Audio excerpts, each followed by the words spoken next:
ഇടതുപക്ഷ ജനാധിപത്യ മുന്നണി കടവലൂർ പഞ്ചായത്ത് കൺവെൻഷനും സ്ഥാനാർത്ഥി പ്രഖ്യാപനവും നടത്തി. 22 വാർഡുകളിൽ CPIക്ക് നീക്കിവെച്ച 10ാം വാർഡ് അറക്കൽ ഒഴികെ പഞ്ചായത്തിലെ 21 വാർഡുകളിലേക്കും 3 ബ്ലോക്ക് ഡിവിഷനുകളിലേക്കുമുള്ള CPM സ്ഥാനാർത്ഥികളെയാണ് പ്രഖ്യാപിച്ചത്. ജില്ലാ പഞ്ചായത്തിലേക്കുള്ള സ്ഥാനാർത്ഥി പ്രഖ്യാപനം പിന്നീട് നടത്തും. കൊരട്ടിക്കര നെസീക്കോ പാലസിൽ LDF പഞ്ചായത്ത് കൺവീനർ MN മുരളീധരന്റെ അധ്യക്ഷതയിൽ നടന്ന കൺവെൻഷൻ AC മൊയ്തീൻ MLA ഉദ്ഘാടനം ചെയ്തു. ജില്ലാ സെക്രട്ടേറിയറ്റ് അംഗം M Balaji, area committee secretary K Kochaniyan, Kadavallur north south local സെക്രട്ടറിമാരായ KE സുധീർ, അജിത് കുമാർ എന്നിവർ സംസാരിച്ചു.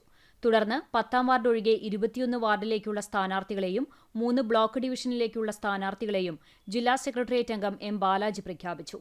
പഞ്ചായത്തിലേക്ക് വാർഡ് 1 കടവല്ലൂരിൽ AP ബിന്ദു, 2ാം വാർഡിൽ നസ്രത്ത് അബൂബക്കർ, 3ാം വാർഡ് കല്ലുംപുറത്ത് ഫസീല ഹസൻ, 4ാം വാർഡ് വട്ടമാവിൽ രജിത ആനന്ദൻ, 5 കോടത്തുംകുണ്ടിൽ TA ശശി, 6 പാതാക്കരയിൽ PR രേഷ്മ, 7 കൊരട്ടിക്കരയിൽ പ്രഭാത് മുല്ലപ്പള്ളി, 8 ഒറ്റപ്പിലാവിൽ ഹസീന അഷ്റഫ്, 9 മണിയറക്കോട് KM സലീം, 11ാം വാർഡ് തിപ്പിലശ്ശേരിയിൽ KK ശാന്തകുമാരി, 12ാം വാർഡ് പള്ളിക്കുളത്ത് വിദ്യ ഷിജു, 13ാം വാർഡ് ആൽത്തറയിൽ ആതിര മനീഷ്, 14ാം വാർഡ് പൂത്തിക്കുളത്തിൽ ദിനേശ് കരിപ്പാലി, 15ാം വാർഡ് പെരുമ്പിലാവിൽ VK റസാഖ്, 16ാം വാർഡ് പൊറവൂരിൽ TM പ്രതീഷ്, 17 പരുവക്കുന്ന് വാർഡിൽ സുഹറ സലീം, 18ാം വാർഡ് കരിക്കാട് ഈസ്റ്റിൽ PK കോമളം, 19 കരിക്കാട് AA അഫ്സൽ, 20 വില്ലന്നൂർ ബിന്ദുധർമ്മൻ, 21ാം വാർഡ് കോട്ടോലിൽ PA ജിഷാർ, 22ാം വാർഡ് കടവല്ലൂർ സെന്ററിൽ PM നിഷിൽ കുമാർ എന്നിവരെയും പഞ്ചായത്തിലെ 3 ബ്ലോക്ക് പഞ്ചായത്ത് ഡിവിഷനിലേക്ക് കടവല്ലൂർ ഡിവിഷനിൽ പ്രജിത് കുമാർ, പെരുമ്പിലാവ് റംഷിയ ഷിഹാബ്,